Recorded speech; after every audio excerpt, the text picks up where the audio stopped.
In today's video, I'm going to teach you how to undo in DaVinci Resolve. This is a very simple and useful shortcut that can save you a lot of time while editing.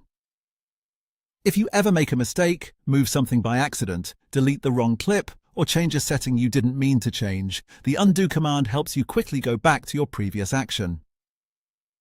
To do this in DaVinci Resolve, first make sure the program is open and that you're clicked into the area where you're working. This is important because keyboard shortcuts usually work best when DaVinci Resolve is the active window. Now, hold the Control key on your keyboard. While holding Control, press the Z key, that's it.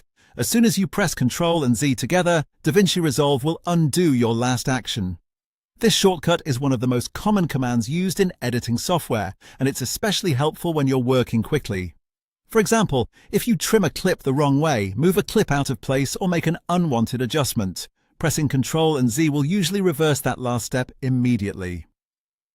If you made several changes and want to go back more than one action, you can usually press Ctrl and Z again to continue undoing previous actions one by one. This can be very helpful when you want to step backward through your recent edits without having to manually fix each one. A good tip is to get comfortable using this shortcut often because it makes the editing process much less stressful. You don't need to worry as much about making small mistakes, since you can quickly correct them and continue working. Also, keep in mind that undo only affects recent actions, so it's best used right after you notice a mistake. If something doesn't seem to undo, make sure DaVinci Resolve is selected and active before trying the shortcut again. So once again, to undo in DaVinci Resolve, hold Ctrl and press Z.